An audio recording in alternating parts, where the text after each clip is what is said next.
예, 오늘은 조금 딱딱한 음식일 수도 있을 것 같은데요.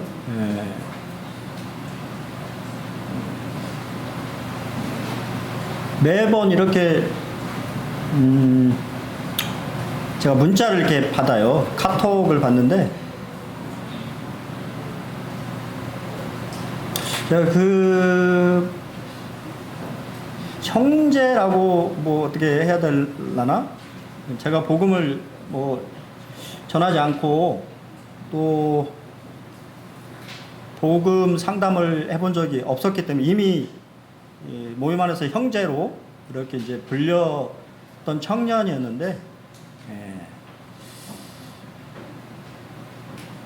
이상하게 이제 좀 눈길이 이렇게 갔던, 잘 알지는 못하지만 그래도 이렇게 이제 마음이 이렇게 쓰였던 그 청년이었는데, 나중에 이제 제가 이 군산에 내려오고 나서 보니까 모임을 떠났고 또 이상한 교회에 또 출석하면서 저한테 이상한 문자를 보내오기 시작을 했어요.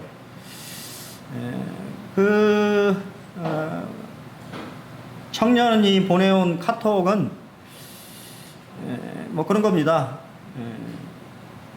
우리 모임에서 말하는 한번 받은 구원이 영원한 것인가에 대해서 구원을 잃어버릴 수도 있다 라고 하는 이야기들을 계속해서 저한테 이제 이렇게 보내왔어요. 그래서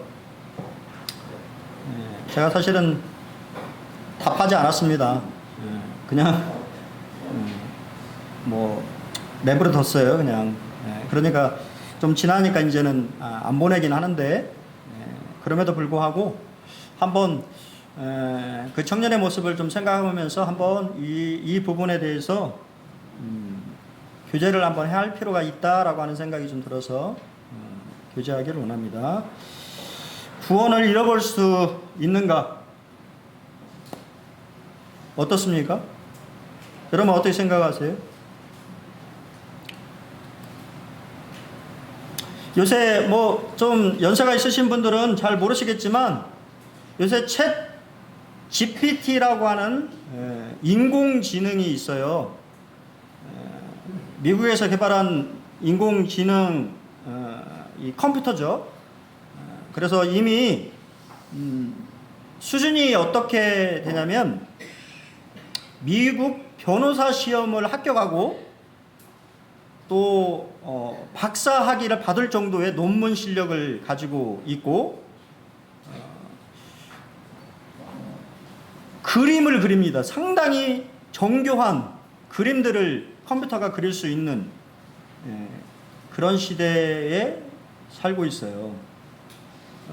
여러분 별로 관심이 없으겠지만 그렇게 시대가 바뀌고 있는데요. 미국의 소프트웨어 경영자이며 기독교 변증가인 로빈 슈마허 박사가 이 챗 GPT라고 하는 AI에게 질문을 했습니다. 구원을 잃을 수 있느냐라고 하는 질문을 딱 치니까 GPT가 대답을 해요. 어떻게 대답을 했을까요? 이렇게 대답을 했답니다. 교파와 신학자마다 다른 관점을 갖고 있어 기독교인들 중에 이 질문에 대한 합의가 없습니다. 그러나 다음 몇 가지 일반적인 관점입니다. 일부 기독교인은 한 번 구원은 영원한 구원이라는 교리를 믿습니다. 이 교리는 사람이 예수 그리스도를 진정으로 구세주로 받아들이면 영원히 안전하며 이후의 행동이나 선택에 관계없이 구원을 잃지 않는다고 주장합니다. 다른 사람들은 기독교인이 하나님을 외면하거나 회개하지 않고 죄를 계속 짓거나 신학을 완전히 버리면 믿음에서 떨어져서 구원을 잃게 된다고 믿습니다.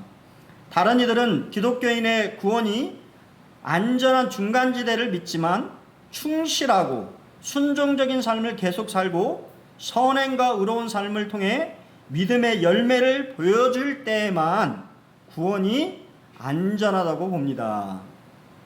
궁극적으로 이 질문에 대한 답은 개인의 믿음과 특정 교파나 신앙 공동체의 가르침에 따라 달라집니다. 어떠세요? 신학자다운 답변을 내놓죠. AI가. 우리는 뭐를 믿나요?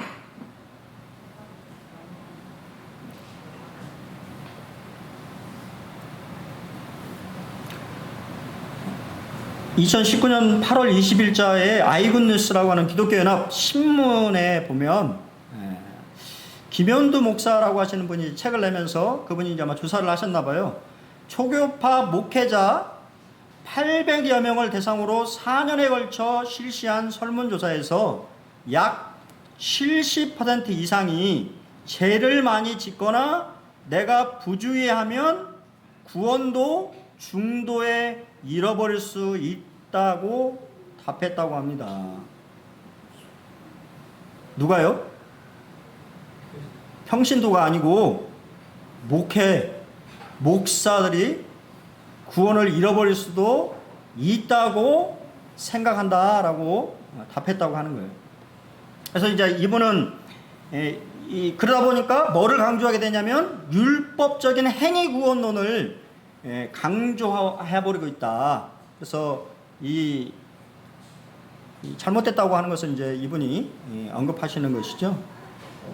그래서 한 번 구원은 영원한 것이고 취소될 수 없는 것이다 라고 이분은 그렇게 얘기를 하셨습니다. 저는 오늘 여러분들과 좀 이 성경 말씀들을 좀 이렇게 같이 보면서 좀 이렇게 설명을 좀 드리고자 하는 거예요.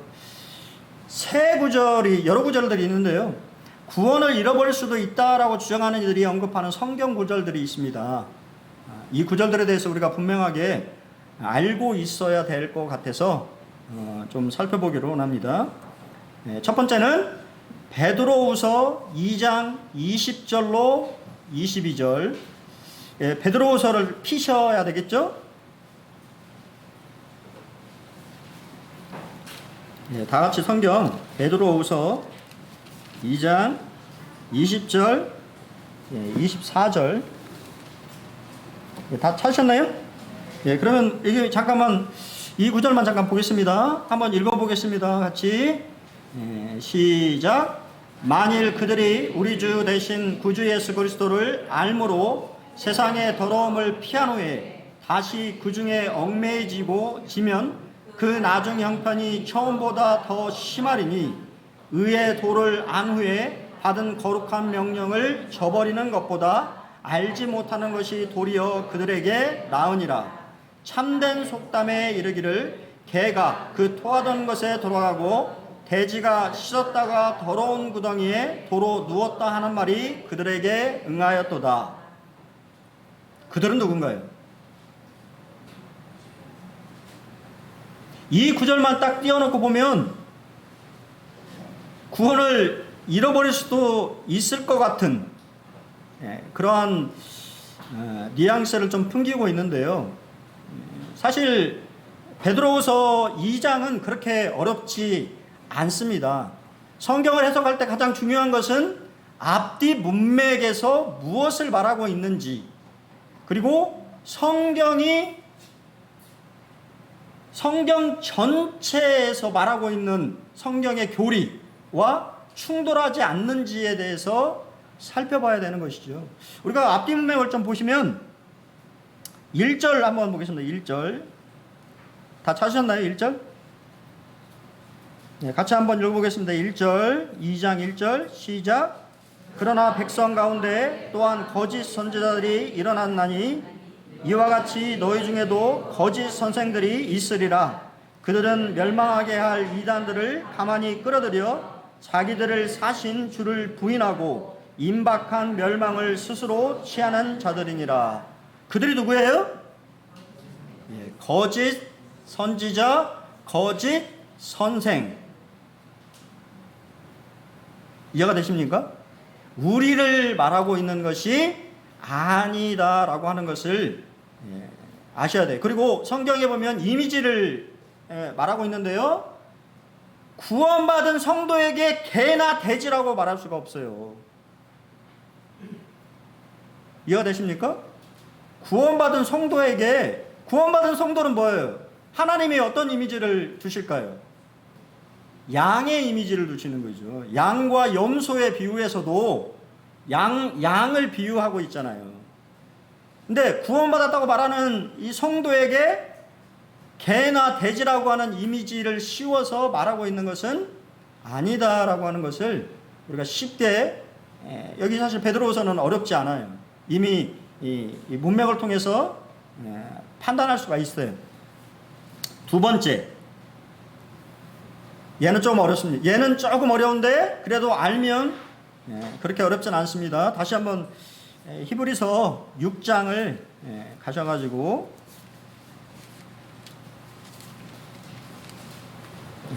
6장 다 타셨죠?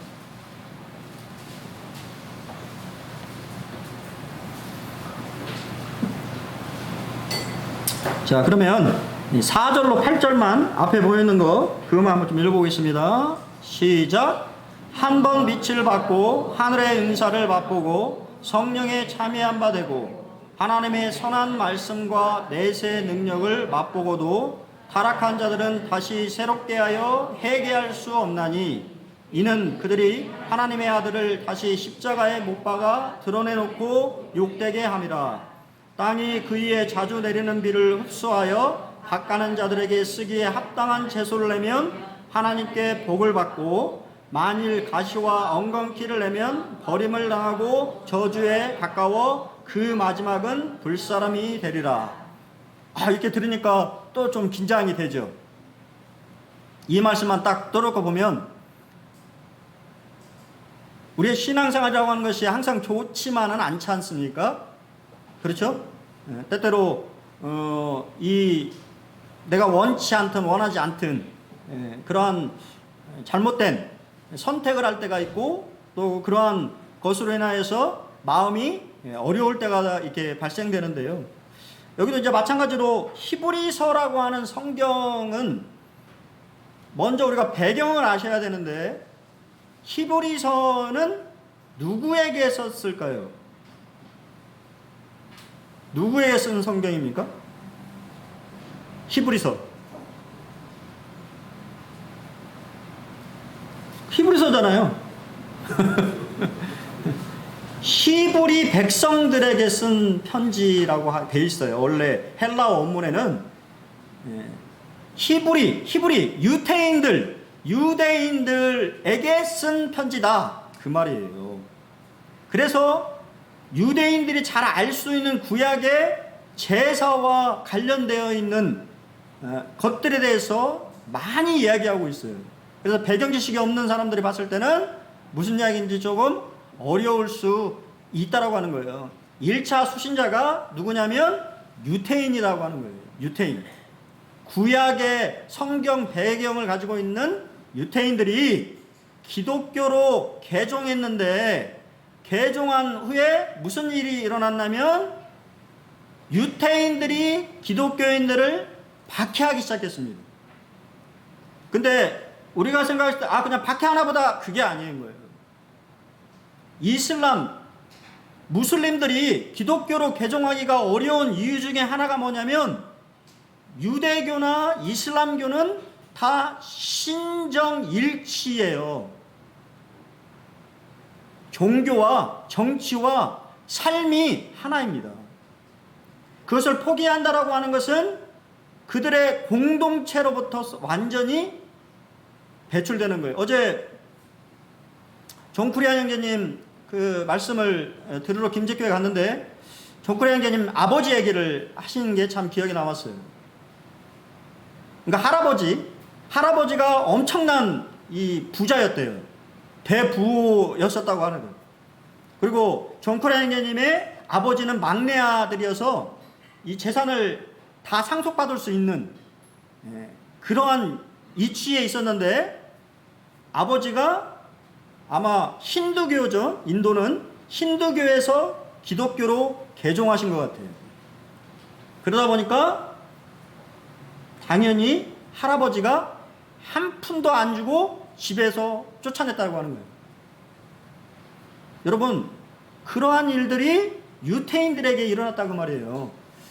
유대교를 믿다가 기독교로 개종한 수많은 유대인들에게 가정에서 쫓아내어지는, 사회 공동체로부터 완전히 매장당해지는 박해가 시작되었을 때 여러분은 어떻게 했어요?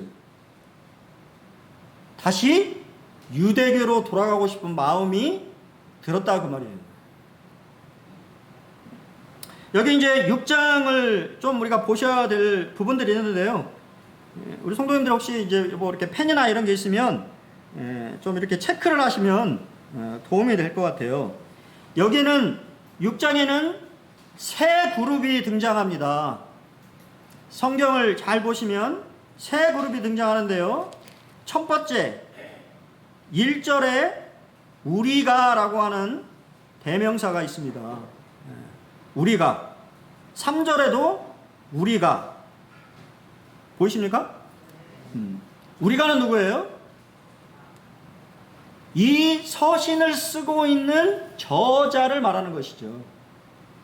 이 히브리서를 쓰고 있는 저자. 근데 그 사람이 우리라고 말하고 있다고 하는 것은, 이게 이제 그때도 말씀드린 히브리서는 사도 바울이 썼다라고 말하는 사람도 있고 다른 저자가 썼다라고 말하는 사람도 있고, 정확하게 저자가 누군지는 모르지만 중요한 거는 복수형을 쓰고 있다 그 말이에요. 우리가 쓰고 있다. 그다음 두 번째 그룹이 있는데요. 혹시 두 번째 그룹 찾을 수 있겠습니까? 6절을 보시면 그들이라고 되어 있어요. 그들이라고 하는 사람이 등장합니다. 그들이 누구예요? 타락한 자들이죠. 그들이. 찾으셨습니까? 그래서 오늘 여기 지금 이 구절에서 봤을 때 말하고 있는 대상이 누구예요? 그들이에요. 그들. 우리가 아니고. 착각하시면 안 되는 거예요. 그러니까 우리가 쓰고 있는데 지금 이런 상태에 있는 그들이라고 하는 사람들이 있다라고 하는 거죠. 그리고 마지막 세 번째 그룹이 등장하는데요. 그게 어디냐면 9절 정도 보시면 9절. 너희에게는, 너희가 있어요. 너희. 구별을 지켜 있죠. 우리가라고 하는 것, 내가 지금 이 편지를 쓰고 있는 저자, 그 다음에 그들이라고 하는 반대편에 있는 사람, 그 다음에 너희라고 하는, 그렇죠? 믿는 사람들. 그러니까 그들은 누구예요? 구원받지 않은 유태인들을 말하는 거예요. 구원받지 않은, 거듭난 적이 없는. 여기 배경을 보면, 그러면은 이 유태인들은 어디에 모였을까요? 생각해 보셨습니까? 교회에 모였을까요? 네. 해당에 모였습니다. 해당. 유대인의 해당. 그럼 그 유대인 해당에 당연히 믿는 유태인들과 믿지 않는 유태인들이 섞여서 있었겠죠. 이해되십니까? 그러니까 이 저자는 여기서 지금 뭐를 말하냐면, 빛은 받았지만 확실하게 거듭난 적이 없는 유태인들한테 말하고 있는 거예요. 근데 이 말씀을 그냥 우리에게 적용해서 말하면 이상한 말이 되는 거죠. 그래서 여기 보면 9절 보십시오. 9절 한번 보겠습니다. 9절 같이 한번 읽어보겠습니다. 시작. 사랑하는 자들아, 우리가 이같이 말하노니 너희에게는 이보다 더 좋은 것 곧 구원에 속한 것이 있음을 확신하노라. 저자가 뭐라고 그래요? 너희는 구원에 대한 것이 확실하다라고 말하고 있어요. 왜 확실하냐면 10절 보세요. 10절. 확실한 이유가 있어요. 같이 읽어보겠습니다. 시작. 하나님은 불의하지 아니하사 너희 행위와 그의 이름을 위하여 나타낸 사랑으로 이미 성도를 섬긴 것과 이제도 섬기고 있는 것을 잃어버리지 아니하느니라. 열매가 드러났어요. 구원의 열매가 이미 너희에게는 드러났기 때문에 너희의 구원은 확실하다. 하지만 이들이 맺는 열매는 뭐냐면 가시와 엉겅퀴만을 낸다고 말이에요. 그들에게는 거듭난 사람의 맺는 삶의 열매들이 드러나지 않았다 그 말입니다. 그리고 또 동일하게 그들은 유태교로 다시 돌아가려고 했어요. 유대교로. 그 일이 뭐냐면 하나님의 아들을 다시 십자가에 못 박는 일인 거예요. 계속 유태교는 뭐를 합니까? 매일 번제를 드렸단 말이에요. 매일 번제, 동물 제사를 계속해서 드렸단 말이에요. 그러한 일들을 행한다라고 하는 것입니다. 이건 동일하게 마찬가지죠. 구원받은 사람에게 다른 무엇인가가 필요하지 않은 것입니다. 이것은 사실 구원받지 않은 사람들에게 말하고 있는 거예요. 얘가 좀 어려워요. 마지막 구절인데요. 히브리서 10장입니다. 10장 넘어가 볼게요. 10장 찾으셨죠? 26절로 27절만 읽어보겠습니다. 시작. 우리가 진리를 아는 지식을 받은 후 짐짓 죄를 범한 즉 다시 속지 않은 제사가 없고 오직 무서운 마음으로 심판을 기다리는 것과 대적하는 자를 태울 맹렬한 불만 있으리라. 여기에서 중요한 단어는 짐짓이라고 하는 단어예요. 짐짓이라고 하는 단어는 고의로, 의도적으로, 습관적으로 라고 하는 뜻을 가지고 있는 단어입니다. 구원받은 사람은 의도적으로 죄를 범할 수가 없다 그 말이에요. 습관적으로 계속해서 죄를 범하는 그러한 상태에 놓일 수가 없다고 하는 건데, 여기에 좀 해석하기가 어려운 부분이 우리가라고 하는 말을 썼기 때문이에요. 우리가 하다 보니까 이 히브리서를 쓰고 있는 저자도 포함되어 있는 거죠. 맞습니까?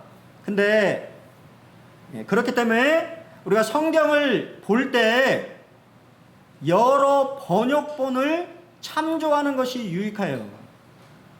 우리 한글 번역은 번역을 잘 하셨는데 수많은 분들이 고민하고 이 합의에 의해서 사실은 번역되어 있습니다만 번역이 매끄럽지 못한 부분이 등장해요. 몇몇 구절에서는. 여기도 마찬가지입니다. 왜냐하면 우리가 그냥 이렇게 써 있으니까 다 포함되는 것처럼 보이지만 영어 성경에는 if절이 있습니다. if절. 전제가 있어요. 가정이라고 하는 전제가 있다고 하는 것을 말하고 있는데 그것을 싹 빼버렸어요. 그러다 보니까 헷갈린 거죠. 여기는 사실 이렇게 붙여줘야 돼요. 만일 우리가 진리를 아는 지식을 받은 후에 고의적으로 죄를 범하면 다시 속지 않은 제사가 없고 죄를 속할 수가 없다 그 말이에요. 오직 무서운 마음으로 심판을 기다리는 것과 대적하는 자를 태울 맹렬한 불, 심판만이 남아져 있다 그 말입니다. 그리고 여기 10장이 말하고 있는 전체적인 앞뒤 문맥을 보시면 앞에 보내 1절로 10절에 뭐를 말하고 있냐면 동물로 제사를 드리는 것으로는 죄를 사할 수가 없다고 말이에요. 왜 없을까요? 동물 제사가 왜 죄를 사할 수가 없을까요? 왜 그럴까요? 생각해 보셨어요? 동물 제사는 매년 드려야 됐고 그 동물 제사는 사람의 마음을 변화시키지 못한다 그 말이에요. 그냥 의식적으로만 드려지는, 이건 우리에게도 교훈이 되는 이야기입니다. 성도들이 예배 드리는 것도 마찬가지예요. 그냥 의식적으로 기계적으로 내가 매주 드리는 거니까 드린다. 하나님 안 받으십니다. 그런 제사는 받지 않으셔요. 마음의 변화가 있지 않는, 마음을 드리지 않는 그런 제사는 죄를 살 수가 없는 거예요. 하지만 온전한 제물이 드려졌는데 그 제물이 뭐예요? 예수 그리스도라고 하는 하나님의 어린 양의 제물이 드려졌어요.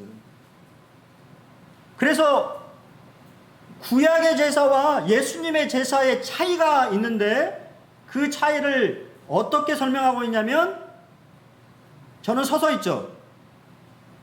맞습니까? 저는 섬기는 자로 서서 지금 말하고 있어요. 여러분은 앉아있죠. 제사장들은 매일 서서 이 하나님을 섬겨야 되는 그러한 가운데 안식이나 그러한 이 평안함이 없는 거예요. 계속 죄를 시기화해서 무엇인가를 행해야 되는, 그런데 예수님의 희생은 영원한 속죄를 이뤘기 때문에 앉아 계시는 거예요. 지금 예수님 앉아 계십니다. 여러분 착각하지 마십시오. 예수님은 서 계시지 않아요. 하나님 보좌 우편에 앉아 계신다고 성경 히브리서에 말하고 있어요. 사람은 서서 일해야 해야 돼요. 종은 서서 일을 하는 것입니다. 그렇죠? 하지만 예수님은 인간의 죄에 대한 이 대속의 문제, 죄 문제를 완전히 해결하시고 앉아 계시는 거예요. 그것을 깨달으라고 말하고 있는 거예요. 그러면서 제가 오늘 말씀 때 읽었던 하나님께 나아가는 길을 열어놓으셨어요. 시장을 아시죠? 시장은 황소들이 끌어도 당겨질 수 없을 정도로 엄청난 무게를 가지고 있고 두께를 가지고 있어요. 성소와 지성소에 들어갈 수 있는 거는 대제사장이 속죄일 날 한 번 들어갈 수 있어요. 정확하게는 왔다 갔다 4번이죠. 피를 가지고 들어가서 우리 이제 양인자님이 하시면 시온자의 피를 뿌리죠. 자신의 죄와 백성들의 죄를 사하기 위해서 발라야만이 들어갈 수 있는데, 예수님이 십자가에 죽으심으로 이제는 언제든지 성도들이 들어갈 수 있다고 말이에요. 하나님이 여러분들이 말씀하시는 이야기에 대해서 언제든지 귀 기울여 주신다라고 하는 말이에요.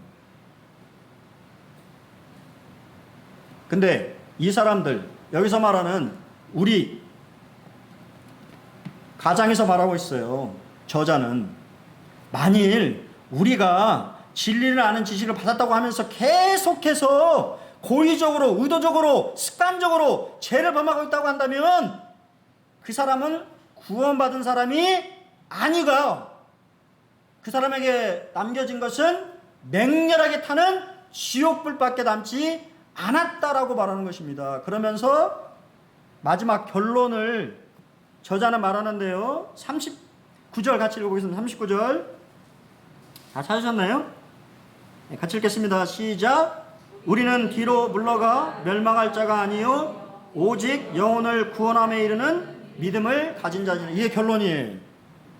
예수님 십자가의 대속으로 말미암아 온전한 제물이 드려졌기 때문에 우리는 멸망할 자들이 아니라 구원을 얻을 자다라고 하는 것이 결론이에요. 이 구절만 딱 떼어내서 보시면 안 된다고 하는 거예요. 제가 이렇게 목소리 높여서 말씀드리는 이유는 수많은 책들이 그렇게 설명하고 있단 말이에요. 구원을 잃어버릴 수도 있다고 얘기하는, 그렇게 얘기하는 책들을 정말 많이 봤습니다.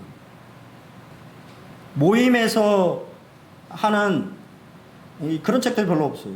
엠마오 성경학교의 교재, 그리고 윌리엄 맥도날드 제임의 강에서 이 정도밖에 없어요. 시중에 나와 있는 수많은 사람들의 책이 구원을 잃어버릴 수도 있다라고 강해하고 설명하고 있어요. 잘못된 것입니다.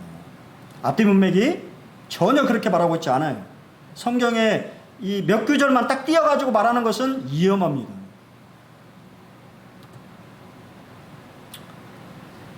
이야기를 좀 한번 들어보시기 바랍니다. 그리스도인의 특권이라고 하는 책에서 불완전한 나를 견고하게 세워주는 이라고 하는 부분에 닐 앤더슨이라고 하는 분이 쓰신 글인데요.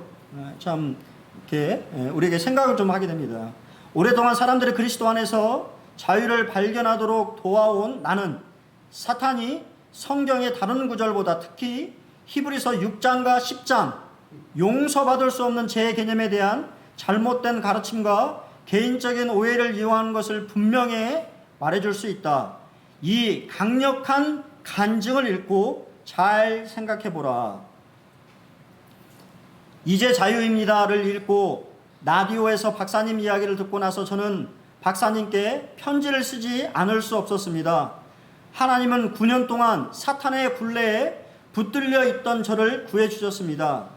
그동안 저는 정상적으로 생활할 수 없을 만큼 두려움 속에서 살았습니다. 제가 다니던 교회에서는 우리가 그리스도 안에서 안전하다는 것을 가르쳐 주지 않았습니다. 목사님은 용서받을 수 없는 죄를 범한 후 용서받으려고 노력했지만 그러지 못한 사람들의 이야기를 들려주셨습니다. 저는 그 이야기를 떨쳐버리려 했습니다. 그런데 얼마 후 집을 청소하는데 마음속에서 처음으로 음성이 들렸습니다. 하나님을 모독하는 말이었습니다. 마치 배를 한 대 얻어맞은 것 같았습니다. 고통에 몸을 구부리자 두려움이 저를 압도해 왔습니다. 그 음성은 더 거칠어지고 하나님과 예수님을 더 자주 모독했습니다. 그리고 결국에는 성령님을 모독하는 말까지도. 신성 모독적인 생각들 뒤에는 이런 비난이 따라왔습니다. 네가 그렇게 했으니 넌 지옥에 가야 마땅해. 하나님은 너를 사랑하실 수 없어. 마음속에서 그 음성을 몇 번이고 반복해서 듣다 보니 급기야 미쳐버릴 것 같았습니다. 아무에게도 말할 수 없었고 잠도 잘 수 없었습니다. 악몽 때문에 밤이 두려웠습니다. 한 번은 제 이름을 부르는 무서운 소리에 잠이 깼습니다. 눈을 떠보니 서랍장 위에 기괴한 형체가 앉아있는 게 보였습니다. 마귀의 존재가 어찌나 강력하던지 마치 지옥 끝에 있는 것 같았습니다. 기도하려고 하면 그 음성이 더 심하게 들렸습니다. 아무도 저를 이해하지 못할 것 같은 두려움에 누구에게도 말할 수 없었습니다. 제 삶은 온통 두려움에 휩싸였습니다. 교회에 알렸더니 장로님들이 안수기도를 해주셨지만 아무리 기도해도 소용없었습니다. 저는 건강과 가족, 분별력을 잃어가고 있었습니다. 심지어 자살까지 시도할 정도였으니까요. 그러다가 진정으로 하나님의 말씀을 가르치는 다른 교회에 다니게 되었습니다. 성경을 공부하고 암송하면서 저는 다시 영적으로 성장하기 시작했습니다. 어느 날 우연히 누가복음 10장 19절을 보는데 하나님의 임재가 느껴졌습니다. 어떻게 된 건지는 모르겠지만 고통스러운 9년 동안 하나님의 능력이 저를 지켜주었다는 것을 알게 되었습니다. 로마서 8장 38절 39절에서 말하듯이 아무도 저를 해치거나 하나님에게서 떼어낼 수 없었습니다. 하나님은 늘 저를 보호하셨습니다. 제가 할 일은 그리스도 안에서 제게 있는 권위를 행사하는 것이었습니다. 하지만 두려움이 계속 그 일을 하지 못하게 막고 있었던 거죠. 처음으로 제가 두려워할 것이 아무것도 없다는 것을 깨달았습니다. 하나님은 결코 저를 떠나지 않으실 테니까요. 저는 하나님의 사랑을 매우 강하게 느꼈습니다. 하나님은 제가 하나님의 자녀라는 것을 보여주셨습니다. 그렇지 않다면 사탄의 공격을 견디지 못했을 거예요. 그때 제가 완전히 자유롭다는 것을 알았습니다. 이제는 두려움에 싸우지 않습니다. 박사님이 책에서 말한 것처럼 사탄은 이빨 빠진 사자입니다. 으르렁거리만 할 뿐이지요. 이제 저는 그리스도 안에서 제가 승리한 것을 주장합니다. 예수 그리스도 안에 있는 권위를 사용하여 마귀를 대적하기만 하면 되는데 저는 몇 년을 흘려보냈습니다. 하지만 용서받지 못할 죄를 범해서 구원을 잃어버렸다고 생각하면 나 자신에게 권위가 없다고 생각되거든요. 이것이 마귀의 악한 수법이었습니다. 하나님의 자녀로서 우리는 과거를 용서받았고 현재는 완전하며 미래가 밝다는 것을 알아야 합니다. 잘못된 가르침이 한 사람의 영혼을 얼마나 이렇게 어렵게 했는지, 또 그가 진정한 진리 안에서의 자유를 발견하게 있었을 때 두려움에서 완전히 벗어나는, 저도 구원 받았지만 예전에 보면 그러한 경험, 여러분 그런 경험 있으신지 모르겠지만 이 악몽을 꾸거나, 요즘은 요즘은 안 그런데요, 이 젊었을 때, 이 믿은 지 얼마 안 됐을 때는 막 어떻게 했는지 아십니까? 말씀으로 꿈에서 제가 꿈에서 말씀으로 막 대적했던, 그러면요 신기하게 사라져. 악한 영이 사라집니다. 마음이 평안해져.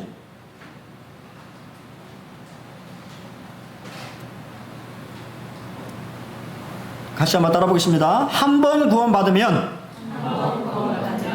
언제나 안전하다. 잊어버리지 마십시오. 한 번 구원받으면 언제나 안전한 것입니다. 저는 마지막으로 구원받은 사람이 구원을 잃어버릴 수 없는 50가지 성경적 이유에 대해서 켄트 켈러라고 하는 분이 50가지 이유를 말씀하셨는데요. 50가지를 다 들으면 시간이 다 가버리잖아요. 그래서 제가 요약해서 이렇게 정리를 했어요. 50가지는 안 되고 좀 줄여서 보겠습니다. 영원한 생명은 말 그대로 뭡니까? 영원한 것이에요. 요한복음 10장 28절에 보면 내가 그들에게 영생은 영원한 것입니다. 주노니 영원히 멸망하지 아니할 것이요 또 그들을 내 손에다 빼앗을 자가 있다 없다? 없다고 말씀하시잖아요. 영생을 얻었다라고 말하고 있지. 두 번째, 구원받은 사람이 구원을 잃어버리는 것은 결코 하나님의 뜻이 아니라고 하는 거예요. 요한복음 6장 39절에 보면 나를 보내신 이의 뜻은 내게 주신 자 중에서 내가 하나도 잃어버리지 아니하는 것이라고 말하는 거예요. 하나님 손 안에서 빼앗을 사람도 없고 하나님 안에 하나님 잃어버리지도 않으신다라고 하는 거예요. 왜냐하면 모든 일이 하나님의 결정으로 이루어졌기 때문에, 또한 하나님의 속성하고도 맞지 않아요. 아십니까? 구원을 홍순영에게 줘놓고 하나님의 너 그렇게 못 살았으니까 이리 줘! 하나님 그렇게 안 하신단 말이에요. 속성이 그런 분이 아니시라고 하는 거예요.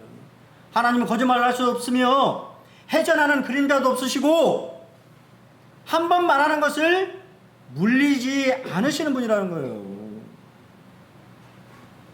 세 번째, 구원받은 사람은요 이미 천국에 뭐가 돼 있어요? 예약이 돼 있어요. 여러분 호텔에 가면 뭐 하죠? 예약이에요. 예약자 딱 프론트 딱 가시면 뭐라고 합니까? 예약자 성함이 어떻게 되시죠? 그게 묻는단 말이에요.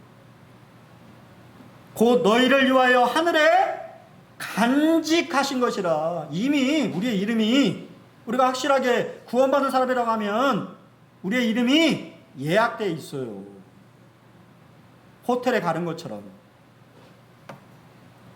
네 번째, 구원받은 사람은요 뭐를? 성령님의 인치심을 받았습니다. 편지에는 다, 여러분 그런 혹시 이렇게 중세시대에 보면 그죠? 영주가 인장을 찍죠.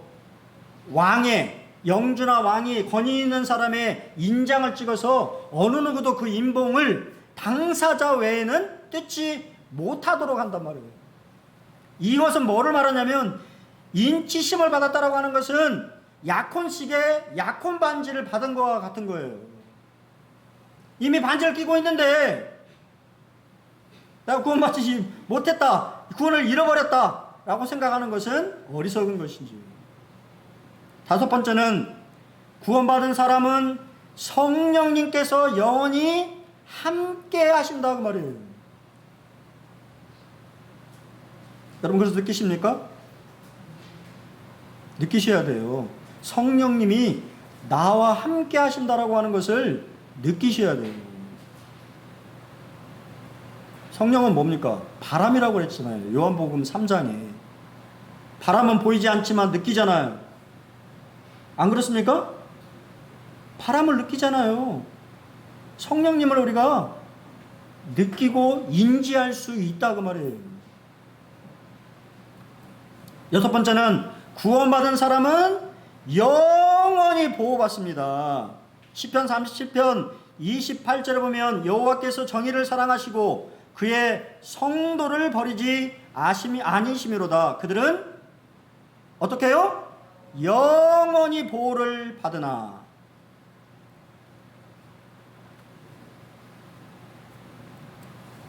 일곱 번째, 구원받은 사람은 하나님의 권능으로 보호받습니다. 너희는 말세에 나타나기로 예비하신 구원을 얻기 위하여 믿음으로 말미암아 하나님의 능력으로 보호하심을 뭐로 되어 있어요? 받았느니라. 현재 완료로 되어 있어요. 여러분이 구원 받을 때부터 지금까지 보호를 받고 있는 거예요. 죽을 고비를 넘겨보셔야지 하나님 나를 보호하고 계시구나 라고 하는 것을 느낍니다. 제가 말씀드렸죠. 제가 군대에 있을 때 죽을 고비를 몇 번 넘겼거든요. 지뢰밭을 막 가지 않나. 사단장이 미쳤어요. 2시간 만에 오래요. 5시간 걸리는데 이상한 사람이에요. 2등병부터 시작해갖고 별을 다는 사람이라 그럼 어떻게 해요? 2시간에 오라는데 막 지뢰밭을 갔다니까요. 차가 뒤집힐 정도도 있었습니다. 찝차를 탔었는데 5바퀴 반을 돌았어요. 빙판길에. 여러분 그런 경험 있으세요?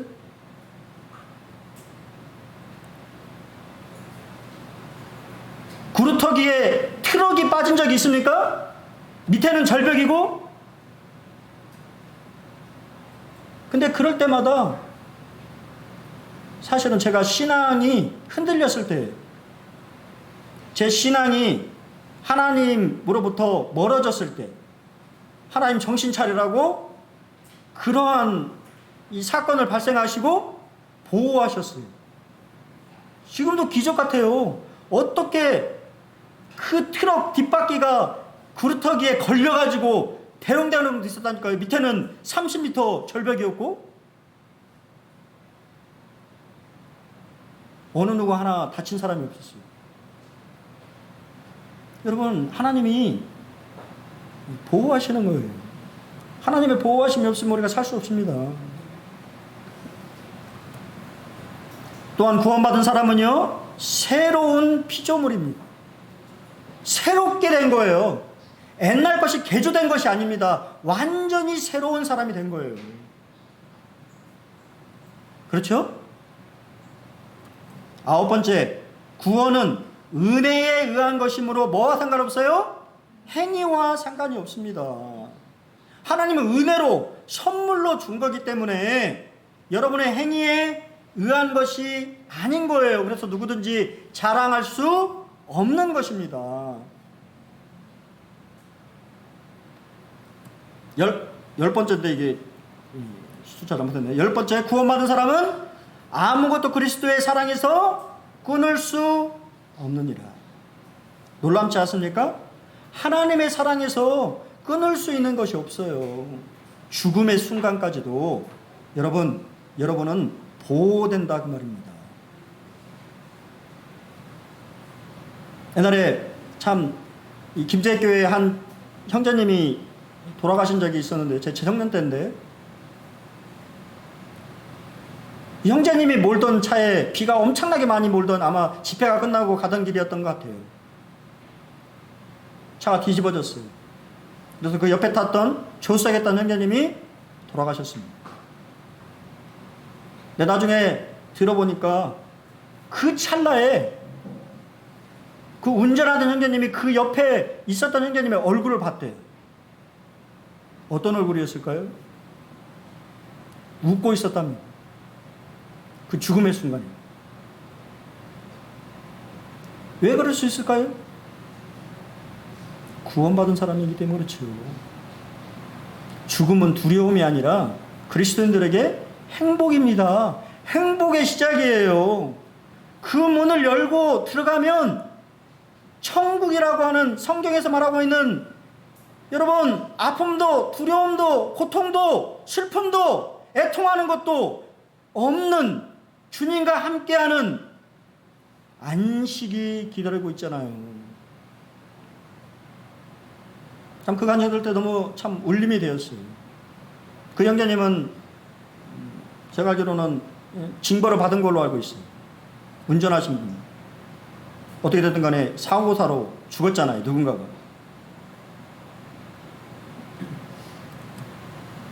구원받은 사람은 구원을 빼앗기지 않는다고 하는 거예요. 하나님의 손 안에 있기 때문에 우리는 손을 놓칠 때가 있잖아요. 우리의 신앙이 연약하고 그렇죠? 힘들 때 놓아버리고 싶은 그런 순간이 있지만 하나님 아버지는 여러분의 손을 놓지 않으신다고 하는 거예요. 여러분 그 사실을 믿으셔야 됩니다. 11번째 구원받은 사람은 결코 쫓아내지 않는다고 하는 거예요. 내게 오는 자는 내가 결코 내쫓지 않겠다고 주님 말씀하셨어요. 12번째 우리 모든 죄가 영원히 사라져 버렸습니다. 동과 선은 만날 수 있어요 없어요? 만날 수 있어요? 없어요. 만날 수 없는 지점으로 보내버리셨어요. 깊은 바다 심해 가봤어요? 사람이 잠수할 수 있는 게 20m 정도밖에 안 돼요. 심해는 몇백 미터 아니 몇 킬로가 될지 몰라요. 그런 바다가 있습니다. 그런 바다에 우리 죄를 던져버리셨어요. 찾을 수 있습니까? 없다고. 이미지를 보여주는 거예요. 또 주님의 등 뒤에다가 죄를 던져버렸어요. 누가 보여요? 주님만 보이시는 거예요. 여러분 십자가 앞에 주님이 달리셨어요. 여러분의 죄는 이 주님의 등 뒤로 보내고 하나님의 보시는 건 누굴 봐요? 아들 예수 그리스도 그분만 보시는 것입니다. 내가 다시 기억하지 않아야죠.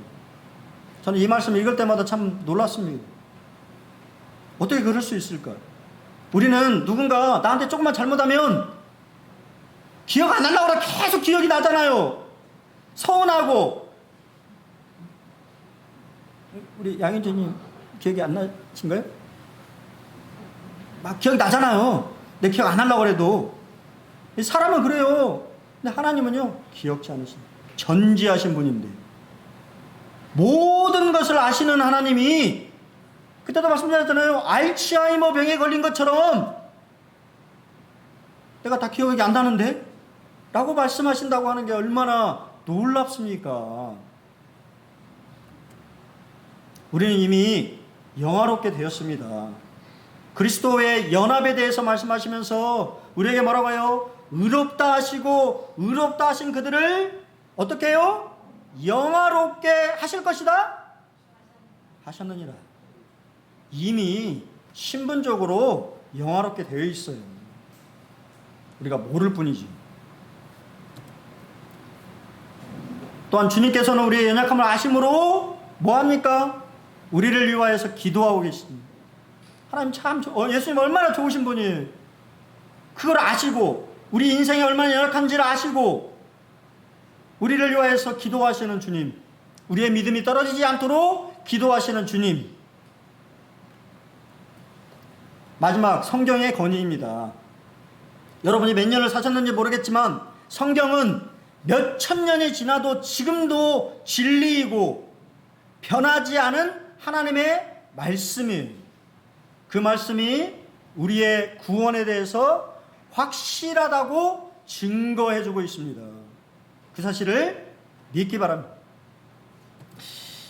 마지막 다시 한번 이 결론을 말하겠습니다. 수마오는 당신의 구원에 관한 심각한 사안을 AI에게 의존하는 것이 얼마나 불확실한지 알 수 있다. 갖고 놀기에는 흥미롭지만 하나님이나 구원의 진리를 발견하기 위해 챗GPT로 향하는 것을 추천하지는 않는다.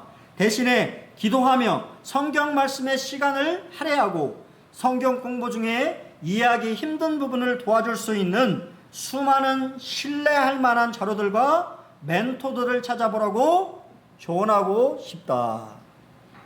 여러분, 우리 여기 우리 송효록 청년이 있는데요. 우리 송효록 청년이 이 자세가 좋아요. 왜 좋냐면 이해가 안 되면 성경을 가지고 옵니다. 그리고 물어봐요. 목사님, 이게 무슨 말이에요? 이해가 안 되는, 그렇죠? 그런 자세가 있어요. 일단은 먼저 모임에 앞선 장로들에게 물으셔야 돼요. 다른 책들을 찾아보기 전에. 저도 말씀을 준비하면서 수많은 책들을 보는데요. 정말 이상하게 말하는 책들이 부지기수입니다. 잘못하면 미혹당하는 거예요.